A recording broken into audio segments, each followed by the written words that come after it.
We're back at the Party Sauce. Yes, I've been here before, but let's go and see if we can find a good bottle at a great value. Alright, keep sipping. Okay, so I'm back at the Party Sauce. I'm heading up to Cleveland, Ohio for work, and my ass is killing me, so I need to stop, so might as well stop and have a look and see what they got here. I do need to get to New Riff, which is just over there, but they are not open on Mondays, and I'm normally driving up on Mondays.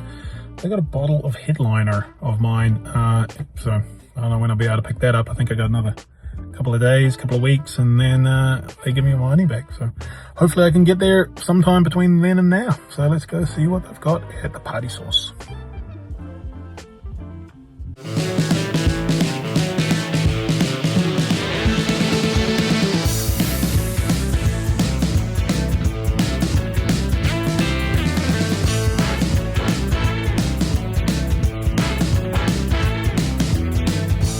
So when you come in the Party Sauce, on the rightmost door, you'll come past this service desk, and that's where they keep their allocated stuff. They had their Woodford, single malt, and they had this Kentucky Nectar, which was pretty interesting. I did see it on the shelf as well, but didn't really buy that. I have heard the single malt is not too good from a guy that knows about single malt, Mr. John. So here we're here. As you walk down, you walk past all the cigar stuff, and then you'll see these glass cabinets, which they have a bunch of stuff here that pretty interesting. 4 year though, not really my scene. I'm looking for something a little bit older than 4 years. I think I have heard people say that HK Young is not too bad, so $70 doesn't seem too bad there. There's some short barrel and Starlight, which is always good, and there's that Kentucky Nectar again for what, 99 bucks. Straight bourbon whiskey. Let me know what you guys think about that if you've tried it. Now this was interesting. I did a post about these, and some people said they were really good. Some people saying they weren't really worth the price, but some other people saying that they were. So I think one person may have called it the BTAC of MGP. So possibly MGP juice hazmat. Could be fairly decent. So just a little bit expensive maybe, but those prices might come down if they don't sell. $250, $120 and $250 for the hazmat. Pretty cool stuff. MGP 9 year and 10 year, and one bean hazmat. It's gonna be a little bit pricey. Now this compass box, I think I've heard the bourbon junkies talk about this, and so it's a Scotch. I thought this might be like single malt, American single malt, which I'm actually sipping on right now, but no, this is full-blown Scotch, and TBD on full-blown Scotch. I'm starting to get into American single malt, I gotta admit, but not my daily, but something that I can sip on. Now, as you'd expect from a huge store like Party Sauce, they have a huge amount of Scotch, huge amount of Japanese whiskey, and of course a huge amount of American whiskey and bourbon.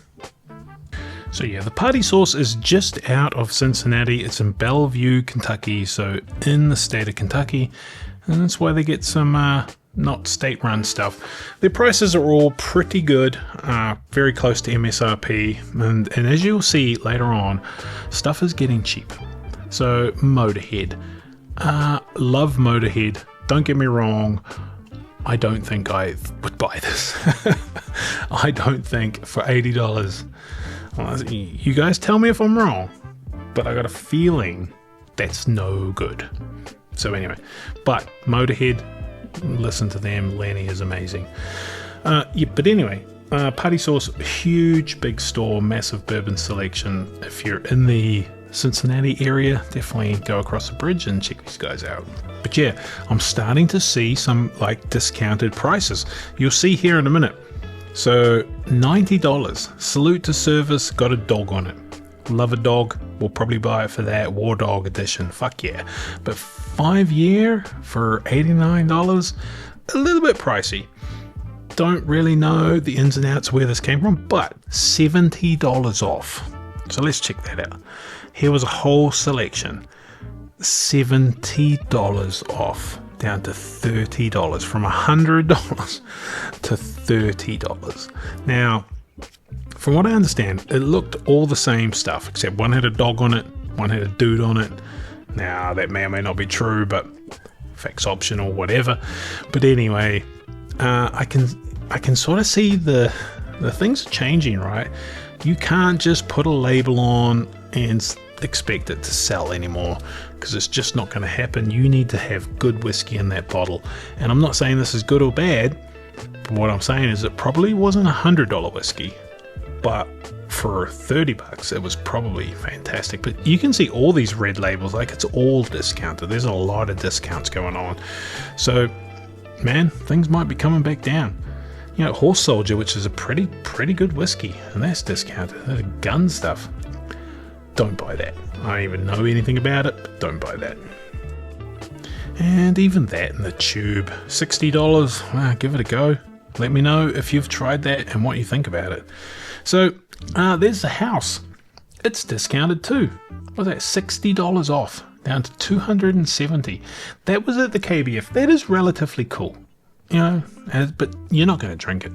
There's some Willets up there, some Ryes, I believe, some 9-year Ryes. Very nice, probably excellent Ryes, and Willet makes some amazing stuff. The problem is the price. $470. No thanks. Check out that phone. Augusta Buckner 13. Watch my next video. $240. Not a bad price, but the Smoky Mountain Bourbon Society one was hazmat and fucking delicious, like amazing. They had the Calumet 17, they had the Derringer, some other bits and pieces. The Elkwood there at $359, the 18-year, that is so good. The 18-year Elkwood is just so good. It is expensive, don't get me wrong, but it is really, really good. And then there's the Father Time, that is made by Jim Gaffigan. I've actually tried some of that, and it is not bad, but it is also expensive at $240. I don't know if it's worth $240. And there's whiskey in a gun. If it's in a gun, it's no good. It's just going to be no good. So they did have a lot of Redwood Empire. The black stuff, the cask strength Redwood Empire is really good. So don't sleep on that. Durant and boom, another $5 off. You can see all these red arrows. Some of them are only $5 off, but like I said before, some of them are $70 off. So some things are obviously not selling, and the prices were probably going to have to come down. Sagamore Rye 57. Sagamore is great. They have their new 10-year rye out that if you see that, grab it. I know a buddy of mine is up in Chicago and finding a lot of it. So that's got to be good, because the 9 and the 8 was fantastic. Short Barrel is always good, and Fiddler is always almost good. Georgia stuff, a lot of their things you can't really go wrong with. There's a Georgia Heartwood one, which is really good. Hemingway Rye, also can't go wrong with. Garrison can go wrong with, but if that's you, that's great. Found this one, a Soloist Straight Bourbon Whiskey. So yeah, no, I really like the Fiddler stuff. And then you can see the old, I think it's like Whiskey Society stuff. They do a lot of that stuff in really fancy bottles, and these guys also have a lot of Backbone stuff. A lot of their ryes are fantastic. Obviously, the older and the higher proof they are, sort of the better they are. There's some weird stuff I've never seen before. The Bond. They do have a lot of weird things here. $80 for the Bond. Comment below if you know anything about that. 4-year bottled and bond. TBD. Some Watershed there, some Dexter. And here's this Middle West Spirits. The stuff in the tubes are all sorts of finished Middle West Spirits. Not saying they're bad. From Ohio, Columbus, Ohio. Just a crafty Ohio stuff. And Whiskey War. A lot of people have been telling me that this stuff is really good, and I need to get that one, I think, in the bag. So comment below if you think this is now getting worth it. It's coming down. $10. It's a bargain. Sale. Good old Jack Daniel's Rye. Also comment below if you cannot get the Jack Daniel's single barrel proof rye in your market. I'm really curious to know whether or not that's everywhere. So that is not the 3-litre. When you see the 3-litre Jack Daniel's Black Label, it just blows everything out of proportion. Sort of like looking at my dick versus somebody else's. Just seeing if anyone's still watching. Anybody still watching? comment below. There's some Uncle Nearest signed by a person that may or may not have a job anymore. Really hope they pull through, but they're probably not going to pull through under their normal management structure. The Founders, that's the 13th Founders, so that's this year's one. And then this Kentucky Straight Bourbon, Nash Tucky. Later on you'll see something, and we'll scroll back to it. I did put a couple of these videos back to back. I did come back the next day and take a little bit more of a close-up video of things, which will be coming up soon. So if things look a little bit disjointed, that is why. Peerless always makes some good stuff. Sweet mash and stuff down there. There's toasted in the double oak. Love that double oak. It is so good. And the Lucky 7, especially if you see like a white labeled proprietor, 14-year proprietor, they haven't been around for a while, and they said that they have no plans to bring any out anytime soon, but that thing was amazing. And now the Silk Velvet, that was actually really good. I tried it at Kentucky Bourbon Fest. Honestly, what drew me over there was a sort of a weird Mormon vibe they gave off. Honestly, I should apologize. There was just like a really good looking dude and a good looking woman and 3 other good looking blonde women that were all like sisters or brothers and daughters. I don't know. Anyway, great whiskey. Great whiskey. Jephthah Creed up there, which is always good if you get it in your market. Definitely try that. And Tanner Branch, fantastic. Now, Party Horse Napoleon, like, I don't know. Apparently someone commented in one of my shorts that was actually quite good in a mixture of like Blanton's and Eagle Rare. I don't know. So Larrikin. Now, the Caboose guys in Florida, the Polish dudes, have actually gone bankrupt. That distill this stuff, so that's sad. So maybe, you know, Larrikin might be the last of anyone that has those barrels, but it was really good stuff.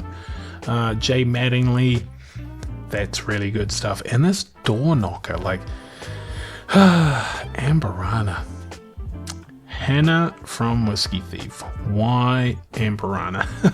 Does anyone still like Amberana? Comment below if you like Amberana. I honestly did for a while, but now I really don't.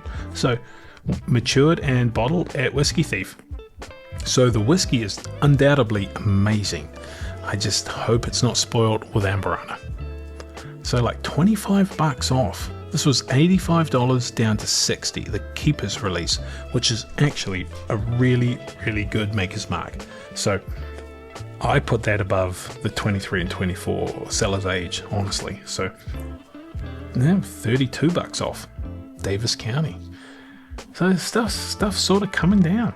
And another $35, $12 for another Davis County. Now, great whiskey, no, but at $12, it's gotta be thought about, right? Don't know too much about this Barrel House Select here. There's a cask strength, only sold in Kentucky, so let me know about that. Boone County, they have some fantastic stuff. Long history. That's a really historic name, but some Penelope, $8 off, toasted. That is a really nice toasted Penelope, and the Architect there, and all the other Penelopes. And I tell you what, they don't show it here, but when I came back on my way back down, they had the Walnut Old Fashioned, and the Walnut Old Fashioned is really good. What's Calumet and OKI? I tell you what, I didn't know if there's any 16-year, 15-year Calumet, but that stuff is fantastic. And there were that guy there. It's like 100 proof Calumet Farms in a fancy old bottle. Creamer Kentucky, another great name that has got some really banger stuff, but don't really get confused about the old Creamer Kentucky versus the new Creamer Kentucky. It is still good, but it's not what it was, right? Green River, I'm always looking for a foolproof weeded, and their single barrel stuff is always amazing. If you don't have one, you should pick at least one up. I have one, so that's why I don't really pick one. I've actually got 2, I think, so that's why I don't really bother about that. So 15 Stars make some amazing stuff. They are producing their own popcorn whiskey, or whiskey from popcorn, but it's not out yet. Buffalo Trace White Dog. I thought about getting a couple of them to put in my barrel, but it's just White Dog, right? I don't think I should spoil that. LF, Limestone Farms, LF Farms, LF Heritage Farms, not too sure. Sorry, Tom, but great stuff. If you see it, definitely pick it up. All that stuff is really, really good. And then the entire Benchmark line, Sazerac, they didn't have the 100 proof one, but $7 off, down to $24, which about what it's worth. And apparently, have you heard the Travelers? There's 121 proof Travelers coming out. So, what do you think about that? Huge selection of Bullet and the old Woodfords, Double Oaks, which are always good. Little baby Double Oaks, quite good, and the old Forester, 1910s and 20s, and all the other good stuff. As you get further down here, it's always good to come down here and have a look, because at the end of this aisle, sometimes you can find some good things on the shelf. Here in a minute. Old Baker's 7. Sometimes those Baker 7s can get quite old, but those were not. Jim Beam White Label. And if you're ever in Kentucky, if you're just rolling through, make sure you pick up a GTS Brown. So there's a private label, Elijah Craig. I have heard that maybe the 925, C925 is going to be like 9 years old. Very disappointing. So on this little table, that's all 13th Colony cask strength rye. Now, 13th Colony makes some amazing ryes. Well, MGP makes some amazing ryes at 13th Colony ages in Georgia or whatever happens, and it is fantastic. Their cask strength have always been a letdown as far as bourbon goes, but there was a shit ton of cask strength ryes. So yeah, this very small batch Coal Pick Distillery. These guys seem to be another distillery out in the middle of nowhere, sort of like west of Bowling Green. They do their own stuff, but I'm always concerned about these small startup distilleries making their own stuff with all the big outlay for stills and everything else. And is it any good? Did they go into a lot of debt doing it? Who knows, right? But let's hope they make it, because it's pretty good. And there's Silk Velvet once again. Love that stuff. Buffalo Trace, pallets of it sitting here, just absolute pallets. And Blanton's, one $85. Fuck off.